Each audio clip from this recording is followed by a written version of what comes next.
le colloque athéisme dévoilé au temps moderne pour vendredi et samedi, et vendredi soir à 20h la conférence d'Abdelaziz Labid sur la révolution tunisienne.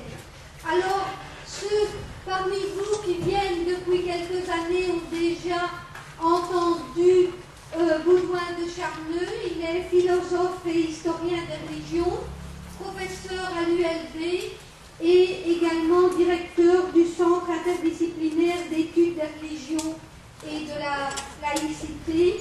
Alors, parmi ces dernières publications, un ouvrage sur Jésus, une introduction à la Bible, un livre intitulé Du Temple à l'homme, et il vient de me signaler qu'il termine pour l'Académie un ouvrage sur la religion existe-t-elle.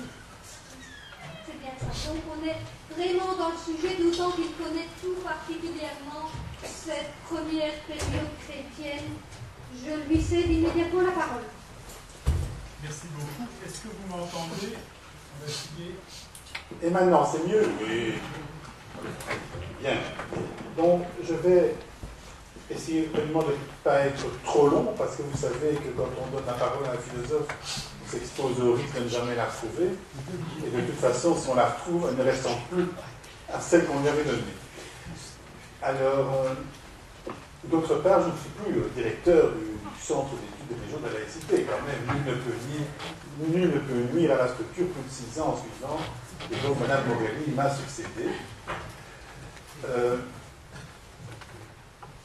Je vais aborder avec vous aujourd'hui un sujet qui n'est pas simple et qui sort un peu de mes champs de recherche habituels. Je suis davantage spécialisé dans le domaine de la philosophie de la religion, père de l'Église, du point de vue théologique, philosophique, histoire des mentalités, et moins en matière d'histoire pure et dure.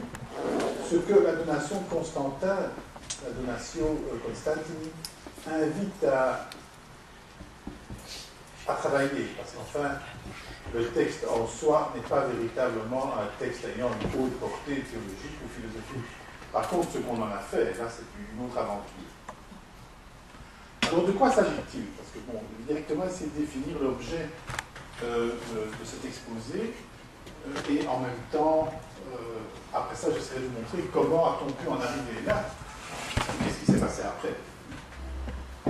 Alors, il s'agit d'un acte qui s'est révélé être un faux, par lequel l'empereur Constantin Ier donnait au pape Sylvestre, donc nous sommes au premier tiers du IVe siècle, donnait au pape Sylvestre, son contemporain, la primauté sur les églises d'Orient et l'impérium sur l'Occident.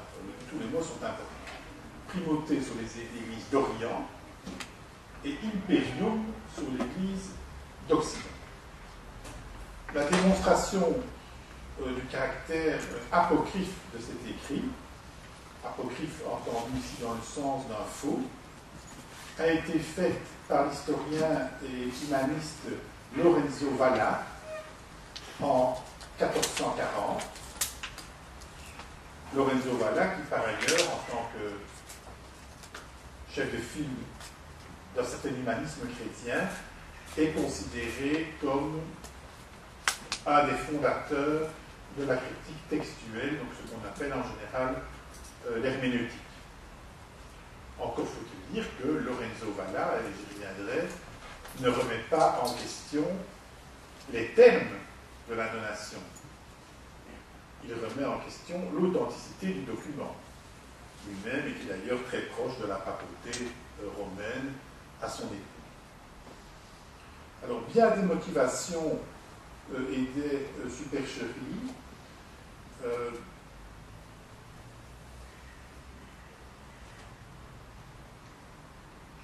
non, je dirais autrement. Les motivations principales de ce faux sont certainement encore à découvrir. On sait comment ce faux a été exploité par la suite, au Moyen-Âge et même encore jusqu'à l'époque moderne. Mais pourquoi il a été forgé, la façon dont il a été forgé et les véritables enjeux restent aujourd'hui une matière qui intéresse les historiens.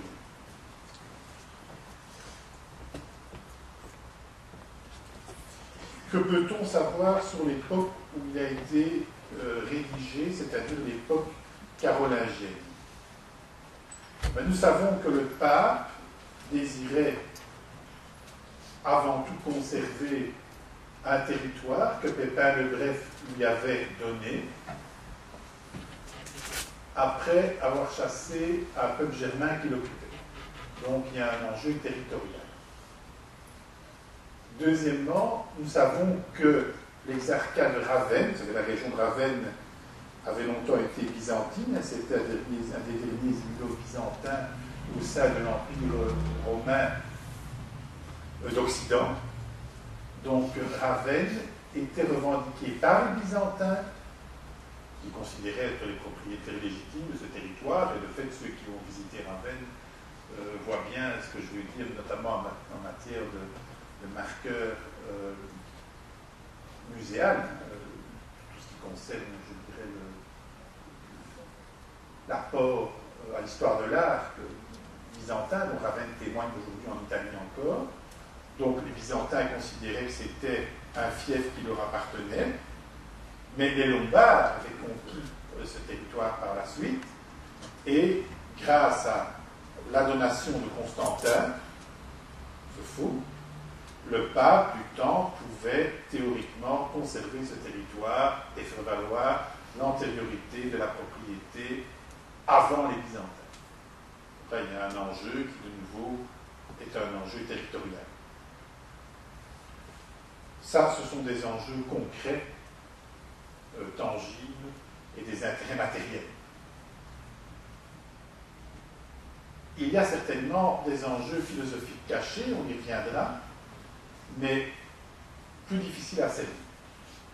Alors, le texte n'est pas un texte très long, hein, ça fait plus ou moins 20 paragraphes découpés par les philologues en paragraphes de quelques lignes, hein, en langue latine, qui comprend deux parties. La première partie, une sorte de confessio, faussement datée du 4e consulat de Constantin. Vous savez que les empereurs romains gardaient des consulats, ils gardaient l'autorité consulaire selon la vieille tradition du cursus honorum romain.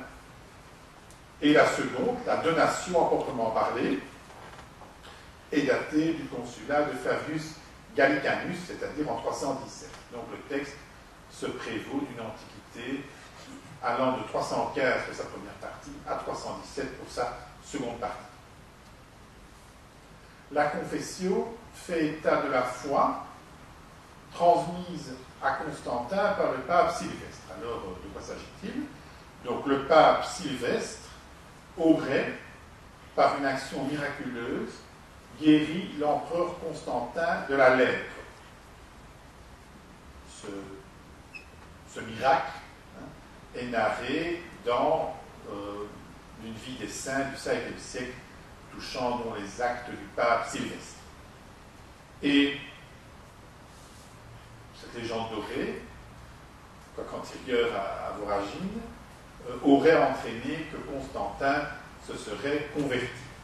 Nous sommes là évidemment dans des relectures après coup du règne de Constantin. Ça ne regroupe pas ce que nous savons historiquement de l'hypothétique conversion de cet empereur, qui, si elle a eu lieu, a sans doute eu lieu sur son lit de mort. Enfin, c'est la lecture que le document fait de la conversion de Constantin. Cette donation énumère une série de territoires et de privilèges que Constantin aurait donnés et conférés au pape.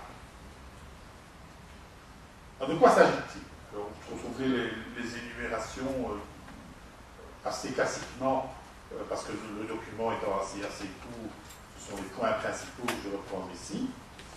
Premièrement, le pape aurait la primauté sur les églises d'Orient, ce qui évidemment par rapport au patriarche au pluriel d'Orient et au premier chef, le patriarche de Constantinople, était pour le moins problématique. Deuxièmement, le document confère au pape, à la papauté, les églises de Latran, de Saint-Pierre et de Saint-Paul au début. Donc là, nous avons des dons de propriété ecclésiastique. donc il glisse de l'autorité impériale, dit le texte, vers la propriété de la papauté. Qu'est-ce que c'est ces églises du Latran? Alors, ces églises tirent leur nom de la famille de Laterani, famille patricienne, qui avait un palais à Rome, confisqué par Néron déjà en 67 de notre ère, et qui, dans cette donation, glisse des propriétés impériales de Constantin vers l'Église. Les biens également de diverses provinces de l'Empire sont donnés à l'Église. Donc en fait, on lui taille les fiefs. Hein, cette logique est quand même très médiévale. Donc l'Église acquiert des territoires. Et enfin, les insignes impériaux, les insignes sénatoriaux sont conférés à l'entourage du pape, ce qui lui confère le droit de donner des honneurs. Et enfin, Rome, l'Italie et de manière générale l'Occident, c'est-à-dire l'impérium sur ces territoires, sont conférés également au pape. Ce n'est pas rien. Alors comment en est-on arrivé là? Ça c'est la question. Pour ce faire, il faut un tout petit peu se plonger quand même dans l'histoire de la Rome des premiers siècles.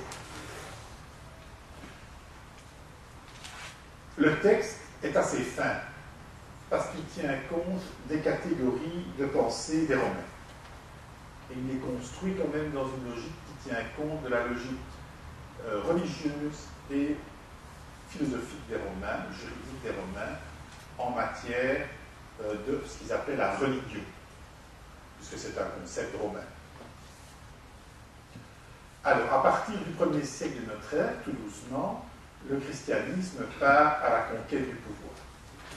Au 1er siècle de notre ère, nous appelons ces gens chrétiens. Paul ne dit jamais qu'il est chrétien, les évangélistes ne disent jamais qu'ils sont chrétiens. Le mot chrétien n'apparaît que 3 fois dans le Nouveau Testament et pas dans les textes principaux. Tous ces gens étaient des juifs qui pensaient que le Messie était venu, que les temps étaient achevés. Pour eux, le judaïsme est accompli. On peut véritablement, à mon avis, parler de chrétiens, surtout à partir du 2e siècle de notre ère. Avant ça, c'est nous qui projetons sur ces personnages une identité chrétienne, parce que vous savez que le monde académique a horreur de ne pas ranger les gens dans une boîte.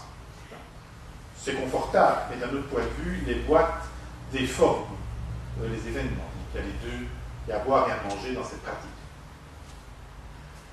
2e, 3e siècle, les chrétiens sont minoritaires dans l'Empire. D'abord, ils vont revendiquer la tolérance. Ils se comparent à certains cultes de ce que les Romains appelaient l'externa superstitio, et que les Romains opposaient à la religion. Et puis, avec l'arrivée de théologiens, notamment platoniciens, les alexandrins, et puis par après les pères de l'Église qu'on appelle les grands cappadociens, donc Basile et les 2 Grégoire, Louis c'est de la science, là, nous avons nos amis chrétiens qui partent véritablement à la conquête théologique du pouvoir. Ils ont les moyens de réussir leur entreprise et ils vont la réussir. Donc, au début du IVe siècle, Constantin produira un édit de tolérance, qui d'ailleurs a des accents très modernes, à notre époque, dit-il, ça c'est étonnant. Donc, et il en appelle à la tolérance entre les religions, mais à la fin du IVe siècle, sous Théodose, cette fois-ci, c'est l'Empire qui devient chrétien officiellement. La bataille pour les chrétiens est gagnée. Elle n'est pas finie parce que différentes factions chrétiennes vont maintenant s'entre-déchirer pour le pouvoir. Alors, grande stupeur, les anciens polythéistes de l'Empire découvrent que les chrétiens ne sont pas homogènes, qu'il y a plusieurs tendances et qu'eux aussi s'intéressent aux avantages politiques que les charges qu'on va leur octroyer peuvent amener. On passe donc d'un système où le christianisme, on pourrait dire que les christianismes, sont minoritaires au sein de l'Empire romain, vers un système où ils vont devenir majoritaires et en même temps il y a un processus d'hiérarchisation et de structuration du pouvoir religieux qui s'opère autour de figures centrales. Du point de vue ecclésiologique, le premier christianisme est davantage semblable à un archipel qu'à une pyramide. Les premières églises sont blotties autour de l'autorité d'un disciple, d'un apôtre, qui soit a connu Jésus, soit est descendant spirituel d'un de ceux qui ont connu Jésus, et qui arbitre donc au sein de la communauté les éventuels conflits. Et puis, peu à peu, il devient difficile de savoir qui est quoi dans cet archipel, et peu à peu aussi, on tentera de glisser vers un système pyramidal. Nous allons voir pourquoi. Du côté des Romains, les choses sont à la fois plus simples et plus complexes. Le christianisme est une des religions de l'externa superstitio de l'Empire. Elle ne fait pas partie des cultes reconnus au sein de l'enceinte du Pomerium à Rome. L'enceinte du Pomerium, c'est ce sillon que Romulus aurait tracé avec sa charrue, et au sein de cette enceinte se trouvaient les cultes, en guillemets, officiels de la cité de Rome, ceux en dehors de cette enceinte étant les cultes externes de la cité de Rome. Et donc, le christianisme est extérieur à ces cultes véritablement au centre des préoccupations religieuses des Romains, mais fait partie de la mosaïque, et Dieu sait s'il y en a, de cultes que les Romains ont fédérés à mesure où leur gigantesque empire s'élargit. Alors, les Romains, en fait, ne comprennent pas les catégories de pensée chrétienne. Pour eux, payer les impôts et reconnaître l'autorité des empereurs, je parle de l'époque impériale, c'est un corollaire de la citoyenneté.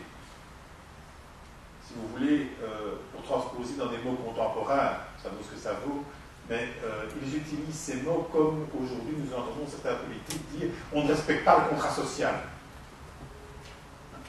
C'est-à-dire, il y a des mots sur lesquels on s'entend et qui fait qu'on vit ensemble, et qu'on vit ensemble de façon plus ou moins harmonieuse. Et puis, on rencontre des gens qui, eux, apparemment, n'ont pas envie de vivre de cette manière. Et dès lors, sont jugés décalés par rapport à l'autorité politique de Rome, ce qui entraînera ce qui est rentré dans l'histoire sur le mot de persécution. Ces persécutions ne sont pas la Shoah. Ça, c'est l'image d'Épinal qu'un certain cinéma hollywoodien a voulu donner des persécutions romaines contre les chrétiens. C'est aussi un peu une récupération de la Shoah du côté des chrétiens bien pensants. Non, on a inquiété, persécuté, essentiellement des chefs de groupe. C'était la technique d'intimidation des anciens. Le nombre de victimes, selon les historiens les plus pointus, oscille entre 1500 et 3000 victimes sur 3 siècles. Il n'y en aurait qu'une, c'est une de trop. Mais on est loin de l'image du Colisée, bondé de chrétiens, où le malheureux lion n'arrive plus à se frayer un chemin pour arriver à dévorer ces montagnes de charcuterie qu'on lui offre tout benoîtement. Le but n'était pas d'exterminer les chrétiens.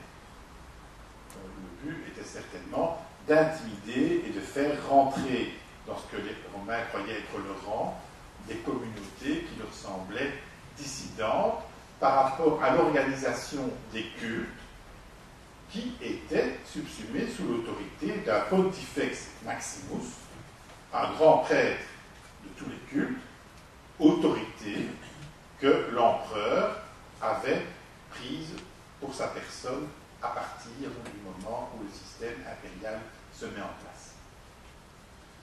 Et donc, il y a un personnage qui est grand prêtre de tous les cultes et dont tous les cultes dépendent, ce qui permet une sorte de reconnaissance et de régulation. Si ces cultes refusent cela, alors bien sûr, il y a un conflit soit larvés, soit ouverts selon les époques. Donc ça, c'est la vision certainement romaine des pratiques chrétiennes. Ce n'est pas du tout, évidemment, la vision de nos amis chrétiens. Eux, ils sont monothéistes, ils reconnaissent un Dieu transcendant. Certes, certains d'entre eux sont prêts à faire des concessions aux très saints empereurs, mais ils se méfient comme la peste de l'accusation d'idolâtrie. Et donc, il ne peut être question d'adorer les empereurs comme idolâtres. Ils ne peuvent pas faire glisser leur culte d'un être transcendant, infini, etc., vers un être de chair et de sang, sinon, évidemment, la figure du Christ, mais la figure du Christ qui, de plus en plus, par les théologiens, est définie comme fils de Dieu et personne de la divinité. Donc là, bien sûr, il y a un choc entre ces deux lectures du monde. Alors, il faut savoir qu'en matière spirituelle, ça c'est un commentaire peut-être qui est davantage personnel qu'historique, de façon générale, on ne peut pas transmettre ce qu'on n'a pas reçu. Vous avez trace de cela déjà dans la Genèse. Abraham, qui n'est pas un guerrier, mène une guerre à un moment donné contre 4 rois. Durant cette guerre, qui en fait est une contre-radia, ce n'est pas du tout une guerre au sens où nous l'entendons, il va récupérer des biens qui lui ont été volés avec l'aide d'un personnage qui s'appelle Melchisédek, roi de Salem. Melchisédek, en hébreu, ça veut dire roi de justice. Salem, ça donne le mot paix, donc Melchisédek, roi de justice, de paix également. Ce Melchisédek, le texte de l'Ancien Testament, n'en fait nullement un hébreu. C'est un roi local, en fait c'est un prêtre-roi, comme il s'en trouvait dans le Moyen-Orient ancien. Et il va conférer d'un certain point de vue à Abraham, moi c'était le tour du texte, une autorité de prêtrise. Abraham n'est pas un prêtre. Donc, le début d'une forme de prêtrise dans la tradition hébraïque émane d'un personnage qui, en soi, devait être un polythéiste. Ce Melchisédek fait l'objet d'une relecture par le théologien de l'Épître aux Hébreux. Donc, la génération sans doute après Paul, l'Épître aux Hébreux, dit-on, a été écrite par Paul, mais ça c'est sous la plume de Paul, c'est probablement un théologien un peu plus tardif. Martin Luther pensait que ce serait peut-être bien Apollos, enfin, peu importe, ce n'est pas l'objet de mon exposé. Et dans l'Épître aux Hébreux, le théologien dit ce Melchisédek, roi de Salem, qui n'a pas de généalogie. Donc il tire son autorité comme s'il n'avait pas de lignage de lui-même. En fait, c'est le Christ. Donc le Christ, évidemment, préexistait concomitamment au Père dans cette logique, et il apparaît déjà dans l'histoire du peuple d'Israël à l'époque d'Abraham. Nous sommes évidemment dans une lecture mystique des Écritures, et pas dans une lecture, bien sûr, historique. D'ailleurs, ce mot, dans le sens où nous l'entendons, ne fait pas sens pour les écrits bibliques. Autrement dit, une grande tradition spirituelle, le judaïsme, dont l'Antiquité au moins n'était contestée par personne. L'antijudaïsme était développé, mais au moins on concédait aux Juifs le fait qu'ils étaient une vieille religion. L'empereur Julien, qui à ses heures pouvait avoir la langue bien acérée, dans son écrit contre les Galiléens, s'en prend directement aux chrétiens qui n'appréciaient guère, et dit au moins les Juifs, eux, c'est déjà un peu déprécié, mais bon, ils ont une antique tradition. Les autres, en plus, c'est une nouvelle, c'est pire. Bon. Donc, les Juifs, au moins, leur concédaient cette antiquité. Les textes sacrés semblent montrer qu'ils peuvent avoir hérité de ce qui est quand même le plus important au niveau culturel, du moins aux yeux de la tradition judéo-chrétienne, de la prêtrise. Donc, il n'est pas incongru qu'un polythéiste, au départ, ayant l'autorité de Pontifex Maximus, comme Constantin, converti certes au christianisme, fasse glisser son autorité de grand prêtre vers le pape, c'est-à-dire à ce moment-là l'évêque de Rome. Vous suivez le raisonnement. Donc ça veut dire, c'est une autorité spirituelle qui, à mon avis, se transmet par analogie avec la façon dont elle se transmet déjà dans l'Ancien Testament. C'est très bien construit, c'est très fin du point de vue théologique, et ça fait sens pour les théologiens de l'époque. Car en fait, toujours suivant cette logique,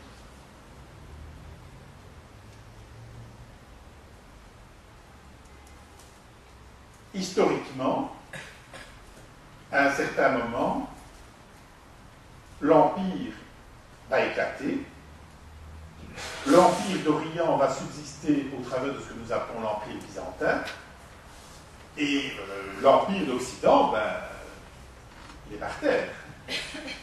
C'est une succession de petits royaumes, mosaïques de royaumes, qui va remplacer l'antique autorité de Rome sur la partie ouest du bassin de la Méditerranée et jusqu'à nos régions.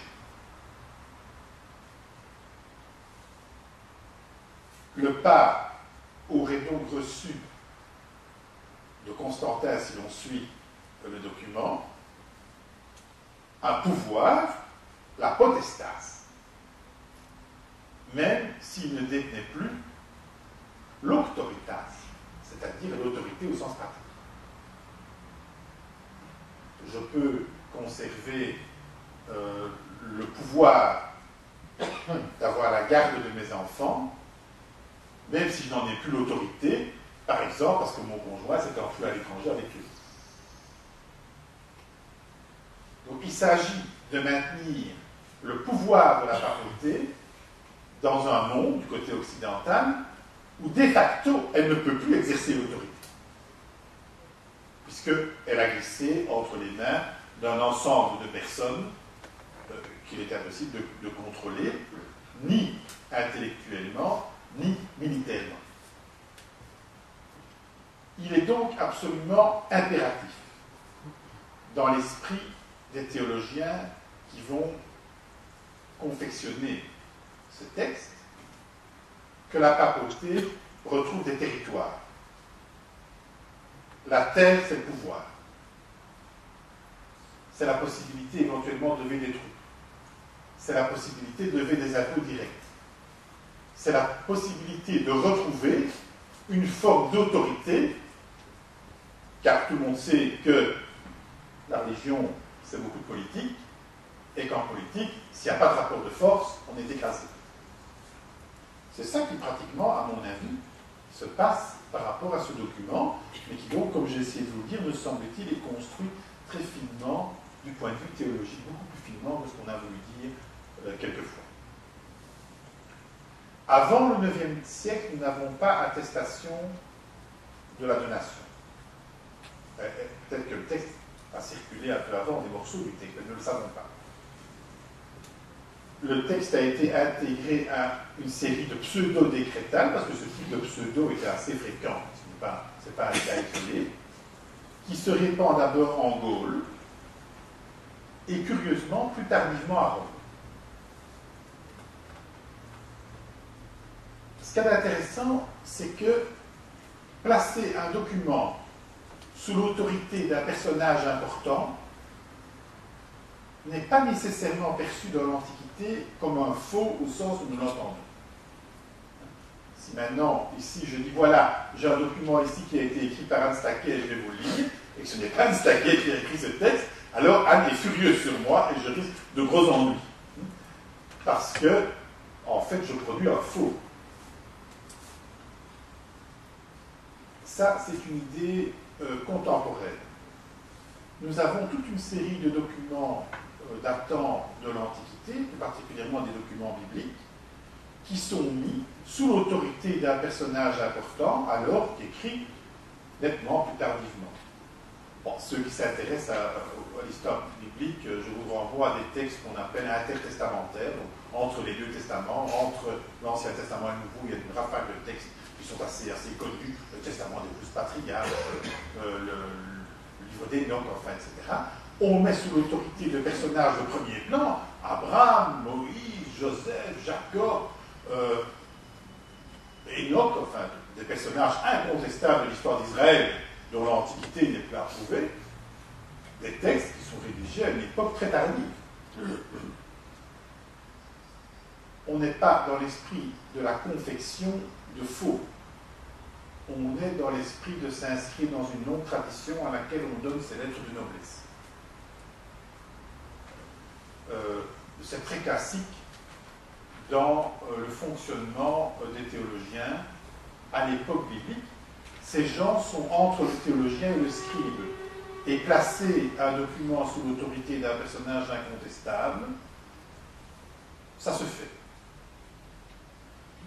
Mais ici, pour le coup, on fait glisser cette pratique théologico-exégétique, disons pour parler de façon un peu emploulée, vers du juridique. Donc, à mon avis, on bascule bien dans l'intention de produire un texte dont on veut profiter. On est dans l'atelier de fabrication des théologiens et des historiens et des juristes, puisque les Romains, ne l'oublions pas, n'avaient pas de théologiens. Avant Cicéron et Varron, il n'y a pas de théologiens à Rome. Ou ce qu'on appelle des théologiens, c'est parce que nous avons dit théologiens. Non, ils avaient des historiens et des juristes. Les Romains disent le religieux par leurs historiens et par leurs juristes. C'est eux les théologiens de Rome. C'est au contact des Grecs qu'ils ont commencé à produire des discours d'un autre type. Eh bien, on est vraiment dans un mélange des genres ici. On produit un texte qui a une portée théologique, mais dans des formes historiques, l'époque de Constantin, tout ce que ça implique au niveau de Constantin, Pontifex Maximus, etc. Et l'époque de tel ou tel consul, et en même temps, juridique, le texte a des effets concrets, immédiats, en termes de propriété, enfin, etc. Donc, c'est évidemment tout à fait subtil. Nous savons qu'en 979, le texte est cité pour la première fois dans un acte pontifical, et il est utilisé comme argument juridique et théologique qu'en 1053, dans un texte d'un personnage que j'affectionne beaucoup, le cardinal Albert de Silva Candida. On va y revenir parce que c'est un personnage très amusant. Enfin, les historiens ou les philosophes s'amusent comme ils peuvent. Texte qui sera intégré après dans d'autres documents, peu importe. Alors, qui est Humbert de Silva Candida? En fait, il s'agit de Humbert de Moyen-Moutier, donc un bourguignon pour l'époque, moine célèbre d'une abbaye bénédictine à Moyen-Moutier dans les Vosges, né aux alentours de l'an 1000. Humbert va faire une brillante carrière à Rome. En 1049, lorsque Brunon de Dabo et Gisheim, neveu de l'empereur d'Allemagne, devient pape sous le nom de Léon IX, il suit le nouveau pape et il devient un diplomate pour le comte de Rome. Albert avait déjà écrit des textes qui sont connus par les historiens, et s'il est un personnage remarquable du point de vue intellectuel, il est aussi un personnage d'une intransigeance remarquable, ce qui convient assez peu à un diplomate. En 1051, Humbert obtient un rôle de conseiller à la curie romaine, avec le titre de cardinal-évêque de Silva Candida, et il a le pouvoir théorique d'archevêque de Sicile. Instruit cultivé, grand défenseur de l'autorité pontificale romaine, même théologien engagé dans cette voie, certainement à sa manière partisan d'une réforme morale de l'Église. C'est un personnage intéressant, parce que c'est loin d'être un personnage stupide. Il est chargé par le pape de conduire une légation auprès de l'empereur d'Orient à Byzance. Et donc voici notre ami Humbert qui part vers Byzance. Alors, il faut un peu se mettre dans le climat de l'époque. Nous sommes en pleine époque de la réforme de la papauté. Léon IX, c'est celui qui va en fait débuter ce qu'on va appeler après la réforme grégorienne, du nom de son successeur. Ces gens sont en train d'essayer de recadrer la papauté, de la hiérarchiser en Europe, parce que les rois prennent de plus en plus la décision de nommer les prélats. Or, Rome considère que c'est une prérogative spirituelle et non pas une prérogative temporelle. Commence ainsi cette période que l'on appelle dans l'histoire la querelle des instituts. Autant des exemples les plus frappants est évidemment l'Église anglicane. Aujourd'hui, elle est détachée de Rome suite à ce long périple de la querelle des investitures en terre britannique. Pour des gens comme Humbert, il faut une coopération entre l'Empire et le sacerdoce. L'Église est l'âme du corps ecclésial, le roi est la tête. Donc ils font un rapport entre le spirituel et le temporel, j'y viendrai, un rapport de l'âme avec la tête et le corps. Il reconnaît que le roi peut prendre part à l'élection des prélats, système qui continuera sur les systèmes de liste, etc., sont les cas particuliers jusqu'à aujourd'hui. Mais il souligne que cela ne signifie pas qu'il lui revient de les choisir et encore moins de les investir. L'investiture est spirituelle.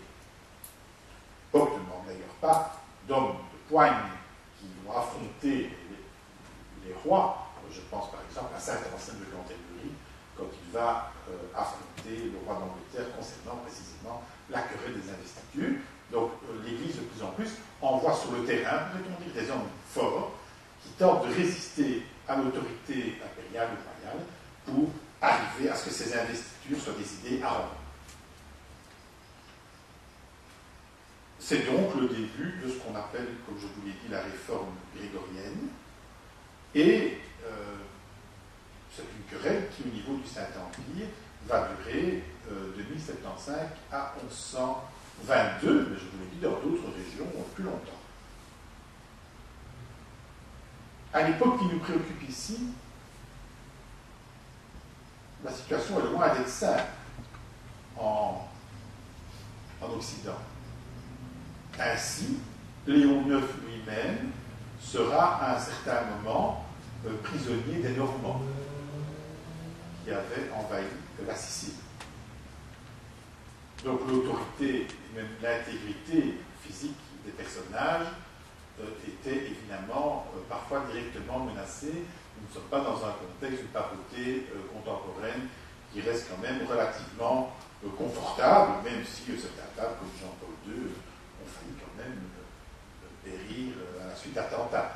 Mais ici, les menaces étaient bien réelles. Il faut imaginer quand même la chrétienté de cette époque. Presque toute l'Espagne et le Portugal est aux mains des musulmans, avec des fiefs qui s'étendent jusqu'au sud de la France. Le côté byzantin ne reconnaît pas l'autorité de Rome comme elle aimerait qu'on le fasse. La chrétienté occidentale est loin d'être unie sur le plan politique, comme vous le savez. Ces gens développent plutôt une mentalité d'assiégé. Ça, c'est ma lecture. C'est un point qui n'est pas négligeable quand on étudie cette période. Humbert, donc, est le pur fruit de cette époque. Il fait partie des personnages qui luttent dans l'Église contre ce qu'on appelle la simonie et le nicolaïsme, c'est-à-dire la vente de charges religieuses et la confusion entre le patrimoine personnel et le patrimoine de l'Église, ainsi que toute une série de comportements visant à obtenir des avantages de toutes sortes par rapport au prestige dont jouissaient les gens d'Église. Donc il y a aussi quelque chose qui est de l'ordre d'une volonté de reprise en main morale. Nous sommes aussi à l'époque des grandes réformes monastiques. Hein, donc il y a vraiment tout un courant dans la chrétienté qui vise à retisser un lien moral avec l'Église au sens de la grande Église, et en même temps centraliser, hiérarchiser, conserver un pouvoir spirituel dans un monde temporel très mouvant et perçu souvent comme hostile. Humbert part donc, enfant de cette problématique, vers Byzance, vers Constantinople. Et dans ses bagages, il a reçu la possibilité, la bulle, qui lui permet éventuellement, si les négociations échouent après un très bon laps de temps, d'excommunier celui qui se trouve face à lui. Mais Humbert ne brille pas par sa patience. Il arrive à Constantinople. Très rapidement, il s'oppose au patriarche Michel Ier cellulaire, un politique extrêmement habile qui avait compris le danger que représentait cette tentative d'hiérarchisation de la papauté en Occident, et il va directement excommunier Michel Cellulaire, qui bien sûr, en représailles, convoque un synode et l'excommunie à son tour. Humbert est parvenu en quelques semaines à consacrer le schisme entre l'Église d'Occident et l'Église d'Orient, schisme qui est toujours en vigueur aujourd'hui et qui fait l'objet de contorsions œcuméniques diverses selon les papes. L'idéologie qui sous-tend la donation est intolérable pour les orthodoxes. Vous pouvez reprendre les différents points que je vous ai donnés tout à l'heure. Primauté sur les églises d'Orient. Impensable au sein de l'Église orthodoxe, il a toujours fonctionné avec des patriarches dont aucun n'a la primauté sur les autres. Et donc donner à l'évêque de Rome la primauté sur les églises d'Orient de l'ordre de l'impossible, totalement au contraire aux usages d'orthodoxie.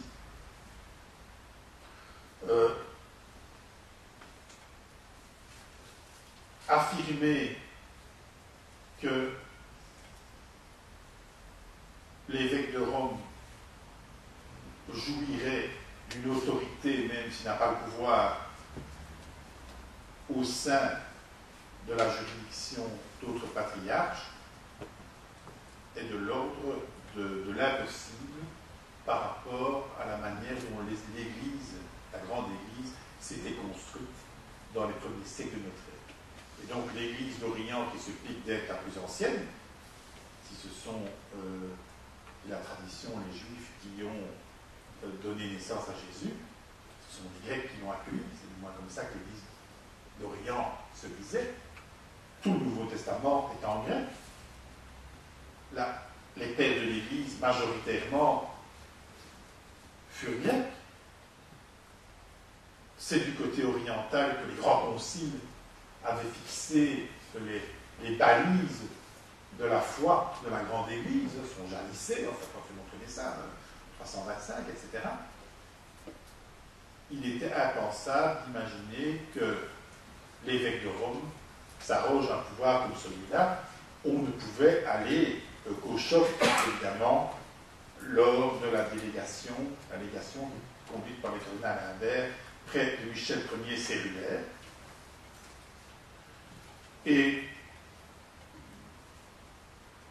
au départ, ce qui peut paraître un incident devient en fait ce qui prendra le nom de grand schisme d'Orient.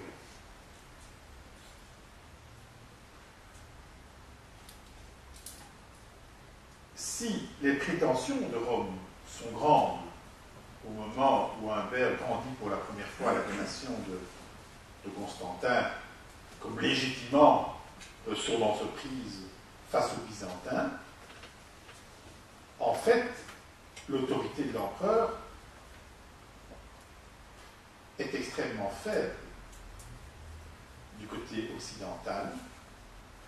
Les conflits entre les grandes familles ne cessent de perturber la vie de l'Empire d'Occident. Et dans ce jeu politique, nommer tel ou tel pape équivaut à bénéficier d'un allié de choix. Donc le pape est à la fois l'enjeu et l'arbitre des conflits qui opposent les grands féodaux en Occident. En outre, comme je vous l'ai dit, la division des territoires, les flux de population, voire même les coups de l'islam du côté de l'Espagne ou en Sardaigne, les musulmans se sont installés en Sardaigne à l'époque de Léon IX, tout ça nous amène à l'image d'une papauté occidentale affaiblie qui tente de redorer son blason au travers d'un héritage, mais qui est un héritage à la fois spirituel et juridique qu'elle recrée de toutes pièces.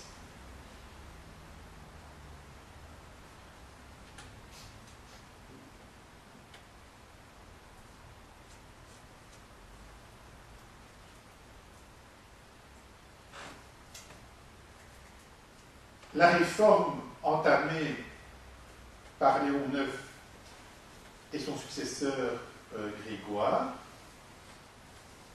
VII vise quoi? Elle vise à affirmer l'indépendance du clergé. Les laïcs, entendons par là, non pas mes amis du calme, mais ceux qui ne sont pas des clercs, ne peuvent plus intervenir dans les nominations, ce qui déclenche directement un conflit entre le pape et les empereurs germaniques, qui eux se considéraient aussi comme des représentants de Dieu sur terre. La réforme du clergé, c'est à partir de là qu'on va véritablement pousser dans le sens du célibat des prêtres et tenter d'imposer dans le sillage de cela le mariage chrétien pour les laïcs, puisque là, les dispositions du droit romain et les trois types de mariage du droit romain étaient encore en vigueur dans certaines régions. L'affirmation du rôle central de la papauté en centralisant le pouvoir à Rome, notamment au travers d'un collège de cardinaux dont la mission est d'élire le pape, et le développement de ce qu'on appellera une curie pontificale, donc curie dit bien ce que ça veut dire, c'est-à-dire un organe qui prend soin des intérêts pontificaux et qui contrôle ce que fait l'ensemble de l'Église. Le pape devient de plus en plus actif par le biais d'interventions juridiques notamment, des décrets. Donc, la papauté reprend la main. Donc ça, c'est probablement non pas l'enjeu de la création de la donation, mais la principale utilisation de ce document au Moyen-Âge, qui, comme vous le voyez, conduit à deux choses, pour que qu'on puisse projeter des jugements de valeur dans le passé. Une chose plutôt positive, du moins du point de vue de l'Église, à savoir la réorganiser, la hiérarchiser, cadrer juridiquement là où elle peut intervenir et quels sont ses droits, ses prérogatives, etc. Mais en même temps, d'un autre côté, c'est un texte qui va servir à la séparation de l'Église au niveau du grand schisme d'Orient. Dès le XIIe siècle,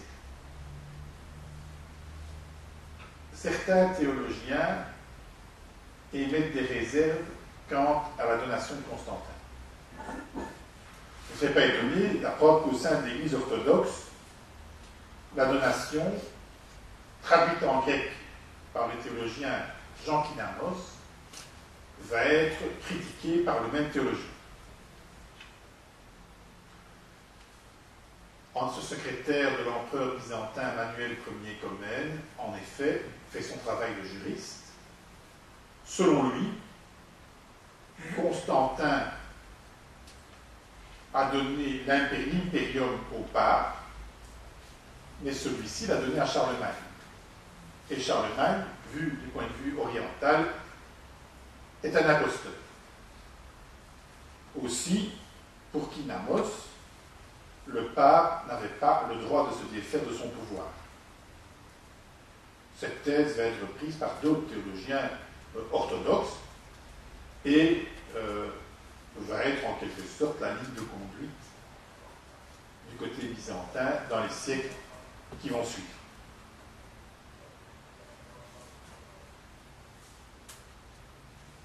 En Occident, Arnaud de Brescia voit dans la donation la main de l'Antéchrist, ce qui n'est pas mal.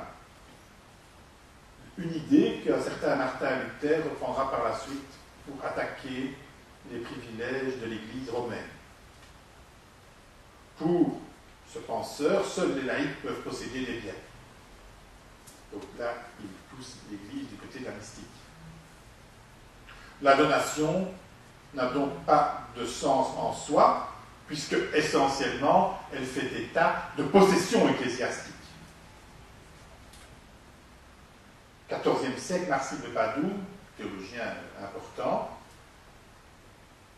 souligne que si l'empereur a accordé au pape des pouvoirs temporels, cela prouve dès lors la supériorité de l'empereur sur le pape. Et donc, en pleine crise du césaropapisme, adopte une lecture très politique de la donation. En fait, il retourne le texte. Le grand érudit Guillaume d'Occam, rationaliste impénitent, met quant à lui déjà en doute l'authenticité du texte. Texte qui s'inscrit dans la logique d'une pratique plus ancienne, la doctrine des deux duels. Alors je viens 2 minutes à la doctrine des deux duels, qui à mon avis sous-tend également l'idéologie de la donation. Lorsque l'Empire romain commence à fléchir, le pape Gélas Ier, qui connut un règne éphémère de 492 à 496, va produire une doctrine qui traversera toute la pensée politique du Moyen-Âge, jusqu'à l'époque moderne. Lui et son entourage théologien mettent en place l'idée de la doctrine des deux glaives. Il y a deux glaives, un glaive spirituel et un glaive temporel. Il affirme la supériorité, évidemment, du glaive spirituel devant Dieu. Le pape est responsable pour lui de l'empereur. Donc le spirituel prime sur le temporel. L'empereur est un chrétien comme les autres. Il n'est en rien un clerc, il n'est pas un évêque. Si l'Occident chrétien érige en règle la distinction entre un pouvoir spirituel et un pouvoir temporel, c'est parce qu'évidemment, à cette époque particulièrement trouble, il était impossible que les deux restent unis.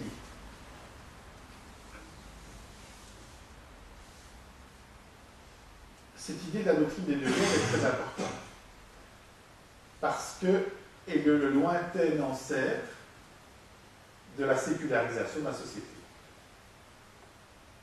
C'est une chose qu'on ne note pas assez souvent.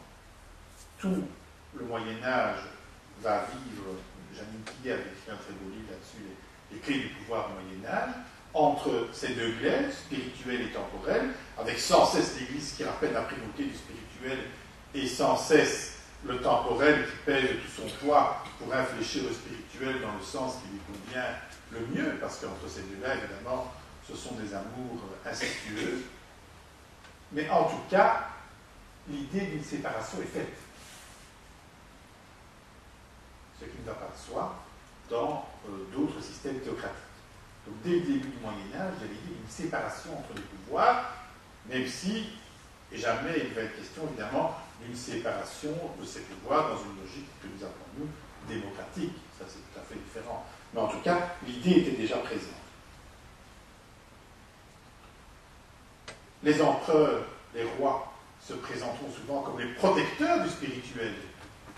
Et on sait que parfois être protégé par quelqu'un, c'est être lourdement encombré. Mais, quoi qu'il arrive, le spirituel maintiendra son autorité tout au long du Moyen-Âge, et la querelle des investitures est aussi liée à cette question de la doctrine des deux glaives. De ce point de vue-là, la donation, la pseudo-donation de Constantin s'inscrit certainement dans le sillage de cette doctrine des deux glaives.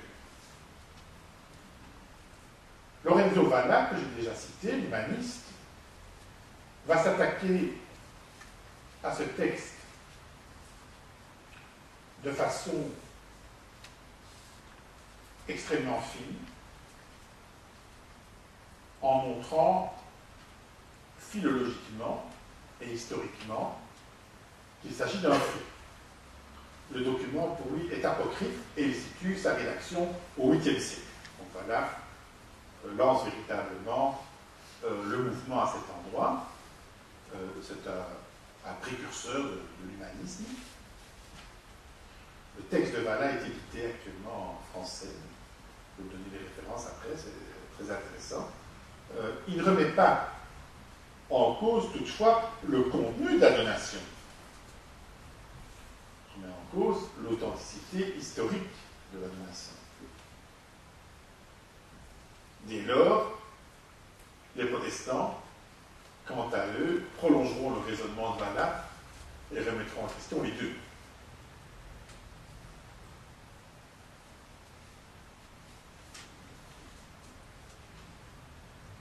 Qui finalement a écrit ce document?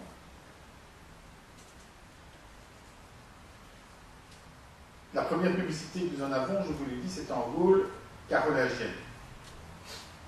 Et il n'apparaît à Rome qu'en un second temps.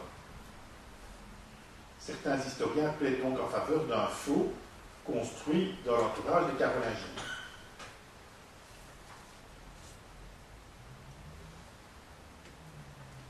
Les rois et l'empereur francs se voient volontiers héritiers spirituels de Constantin lorsqu'ils accordent, confirment des privilèges à la papauté. Mais peut-on véritablement considérer que ce soit l'unique motivation du document? Je ne pense pas qu'il y ait véritablement une réponse à cette question.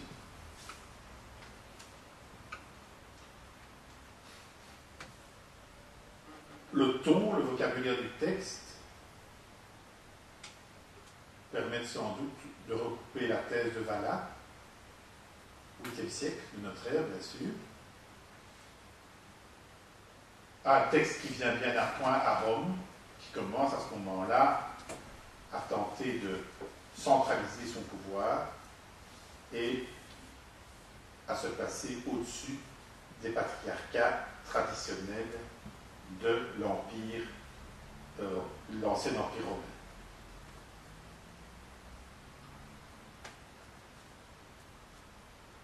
Il est quand même intéressant de noter que la reconnaissance que la donation de Constantin est un faux par l'Église de Rome date du XIXe siècle à un moment où elle n'a plus de terre et de territoire. Donc la donation de Constantin est restée valide, aux yeux en tout cas du pontificat, jusqu'à ce qu'elle n'ait plus été utile.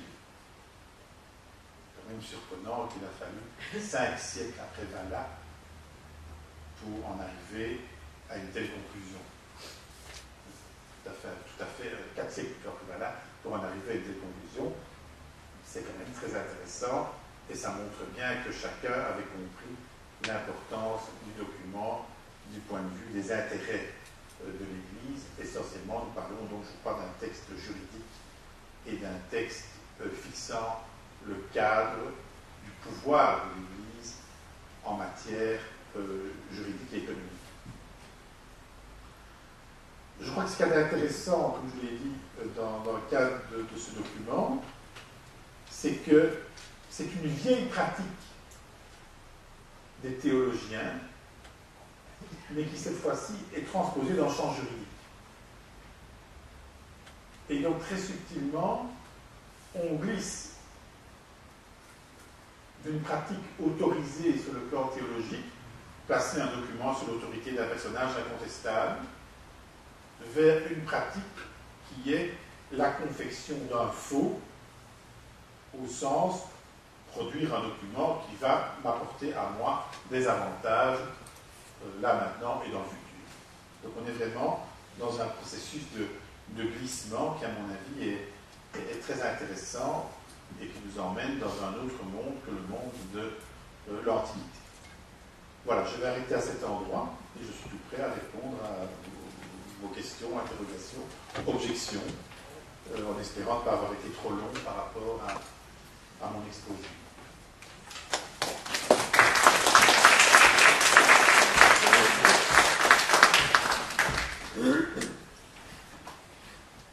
Je remercie Baudouin de Charneux et je vous invite immédiatement à questionner, interagir.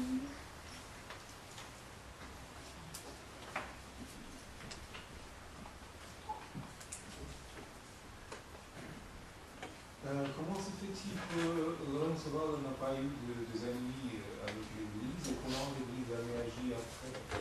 À quelle époque À son époque et après. Qui L'Église. Comment Lorenzo n'a pas eu des ennemis avec l'Église? Il a été extrêmement prudent puisqu'il n'a pas contesté la validité sur le plan pratique du document. Et il était, à ma connaissance, très proche à l'époque du pape du temps. Donc, je crois qu'il avait pris ses assurances politiques. Ceci étant dit, c'est un personnage qui a une vie très complexe. Je vais un petit peu cadrer aussi le personnage, mais enfin, on ne sait pas parler de tout, mais c'est un personnage qui a une vie très complexe. Mais il avait pris donc ses précautions. Sa logique était essentiellement une logique humaniste. Pré-humaniste.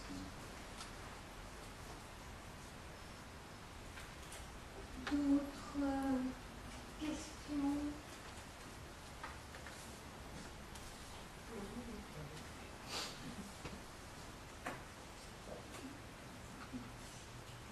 C'est le pape Léon IX qui a institué le mariage comme sacrement.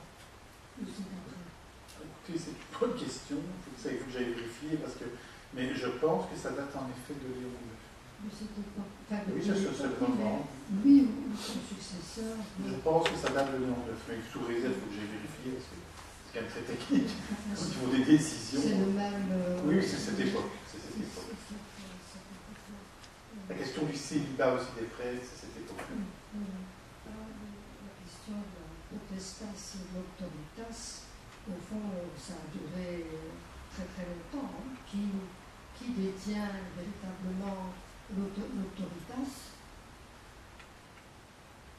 Je ne sais pas dans quelle mesure le pape lui aussi n'affirme pas son autorité. Ah. Si, sur l'Église. Oui, c'est une évidence, me semble-t-il, enfin, que les pontificats, c'est un tout petit peu spirituel et beaucoup de politique. Et donc, on ne cesse d'être dans un va-et-vient entre les deux. Toujours maintenant, le distinguo est pertinent. Il suffit d'ailleurs de voir le comportement ambigu de nos politiques par rapport à la papauté. Ça semble assez évident. Alors, bien sûr, selon les époques, les papes vont adopter une politique plus de repli, plus offensive, mais un pape comme Jean-Paul II, me semble-t-il, avant tout, a été à la part politique. Mais finalement, le territoire du pape, maintenant, c'est aussi lié à la politique, puisque c'est plus uni, plus général. Ah ben oui, c'est Ça commence au XIXe siècle avec comment dire, la conquête des États pontificaux, le pape qui s'est prisonnier au Vatican, enfin, etc. Aujourd'hui, les États pontificaux sont réduits à quelques hectares à Rome, mais on oublie souvent que le pape, jusqu'au XIXe siècle, était longtemps un monarque au sens effectif. Il n'était pas qu'un représentant d'autorité spirituelle.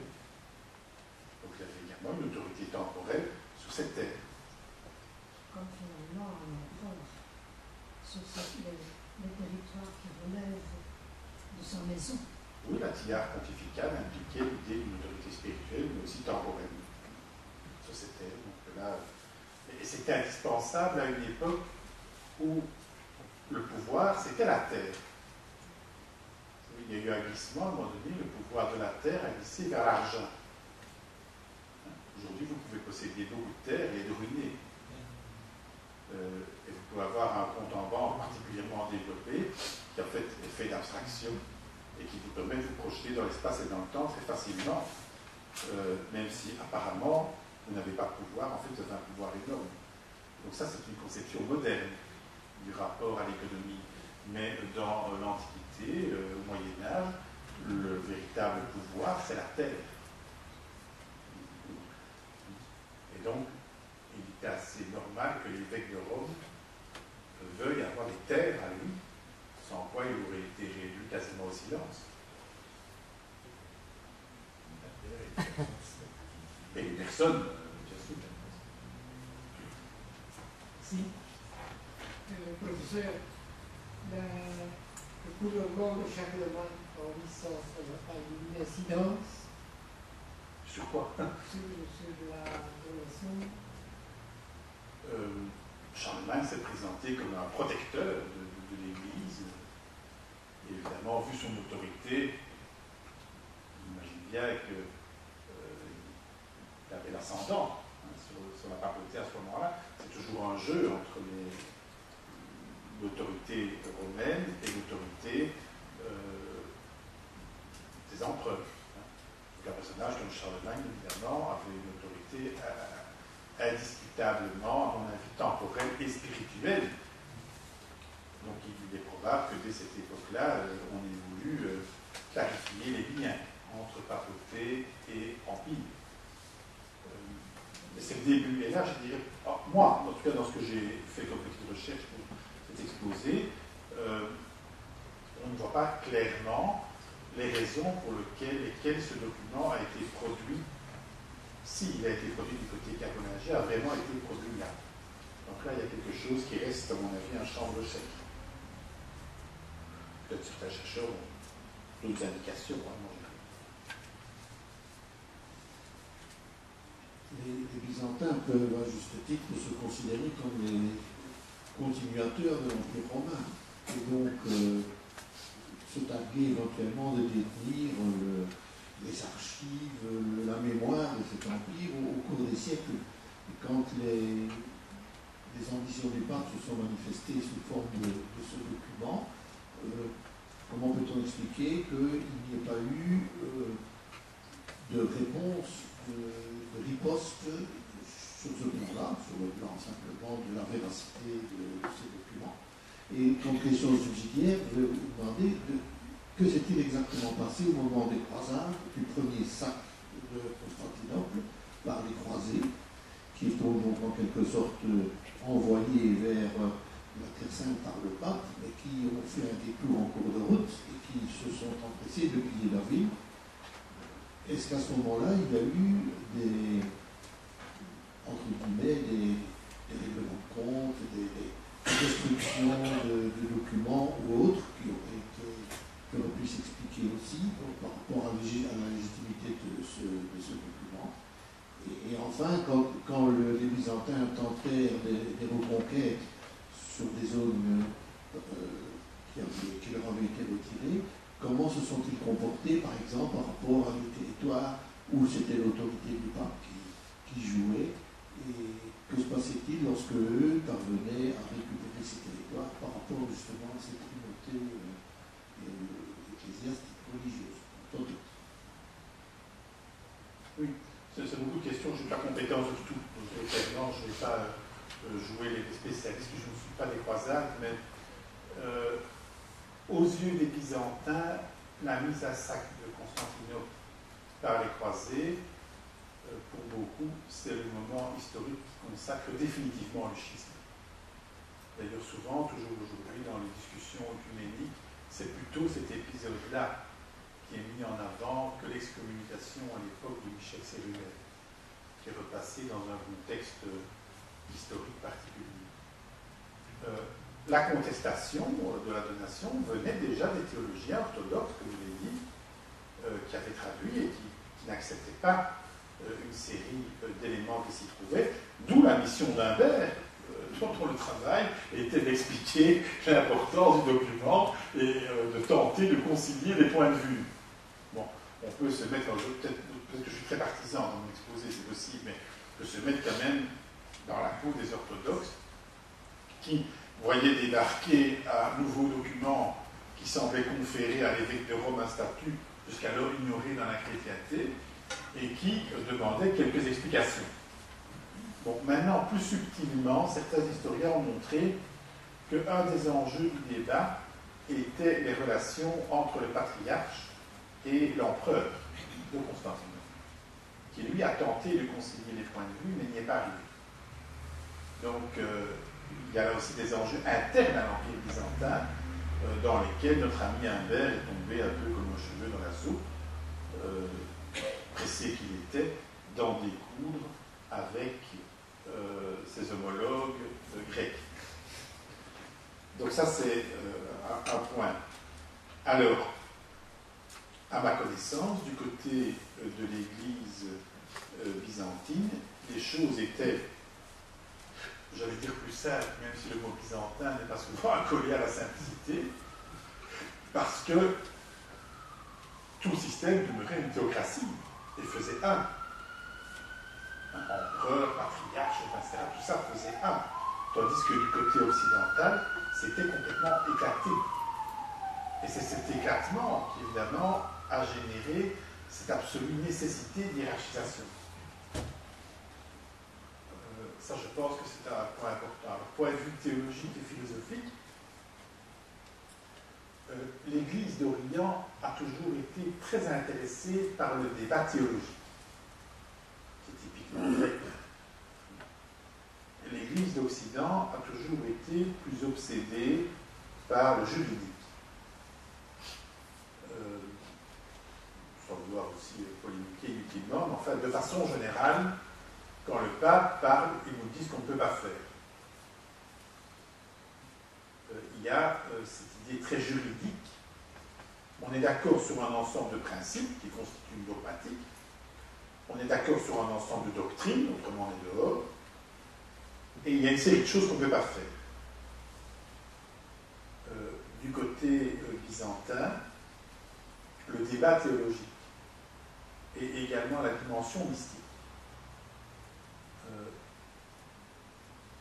prévalent.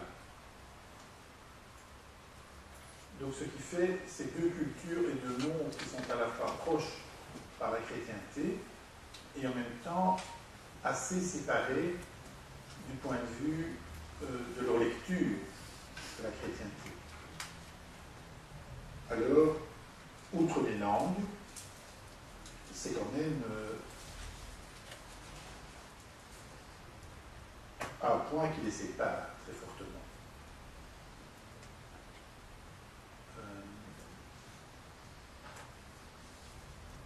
Donc je pense que ça répond sans doute assez largement à ce que vous disiez.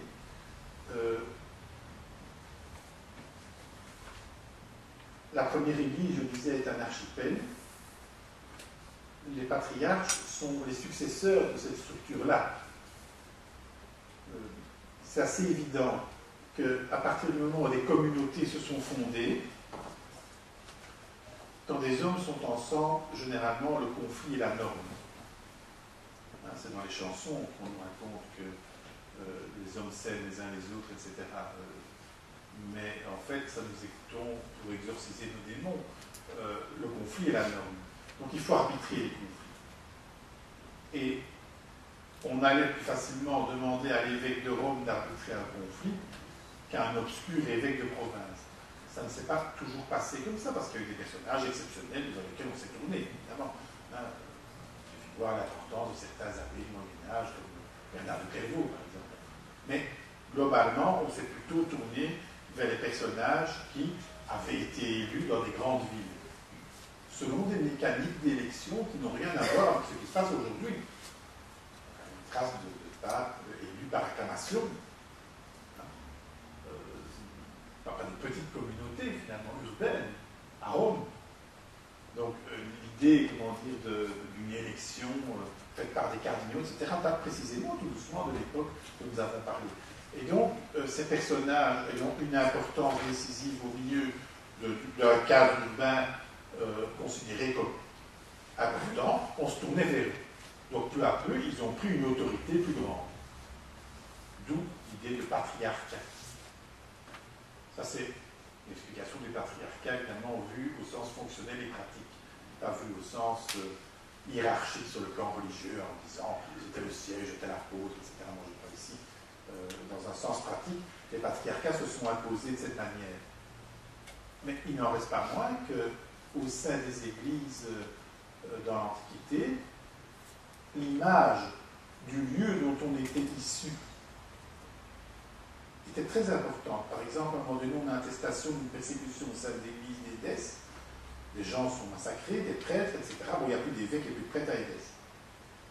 Édesse ne se tourne pas vers n'importe quelle ville pour demander qu'on l'aide. La communauté d'Édesse se tourne vers un endroit d'où était supposé venir le premier missionnaire qui avait fondé la communauté d'Édesse, et on renvoie de là des gens, etc. La logique des réseaux prévaut dans les premières églises. Et donc, cette logique des réseaux s'oppose à la logique de la hiérarchisation. Ça, c'était la façon, à mon avis, du côté oriental, on se lisait, et dont on continue à se lire aujourd'hui. Quand les églises d'Orient s'expriment, elles ne s'expriment pas d'une seule voix, parce que leurs enjeux sont différents. Le patriarche de Constantinople, lui, il est au milieu d'un monde très largement turc. Il a certaines idées sur les rapports entre chrétiens dans le monde. Le patriarche d'Alexandrie, grec, que j'ai eu l'honneur une fois de rencontrer, ben, il a son point de vue, il est dans un monde où il y a plein de chrétiens coptes qui ne le reconnaissent pas comme patriarche, il y a lui comme patriarche grec, et il y a aussi accessoirement beaucoup de musulmans en Égypte. Donc il a un certain point de vue sur le monde. Mais un moine du mont Athos a encore un autre point de vue sur le monde. Et donc ces personnes, en fonction du lieu où elles se trouvent, émettent un point de vue qui est lié à la configuration religieuse du côté oriental du bassin de la Méditerranée. Ce qu'on n'a pas, évidemment, du côté occidental aujourd'hui. Donc, ce qui ne contestait pas, comme on dit souvent, l'autorité de l'évêque de Rome. C'est pas le contraire, ils reconnaissent l'autorité de l'évêque de Rome. Ce qu'ils contestent, c'est que l'évêque de Rome se juge supérieur du point de vue autorité aux autres patriarches de la chrétienté. Alors là, on pourra aussi maintenant rentrer sur comment est-ce que les musulmans, ou les Turcs, ont géré ce rapport au patriarche. Olivier Gillet, que je vous recommande vivement, si un jour vous souhaitez une conférence sur ce thème, a fait de très belles recherches là-dessus, parce qu'eux aussi ont dû composer avec ce monde patriarcal. C'est pas du tout donc la même structure qu'en Occident.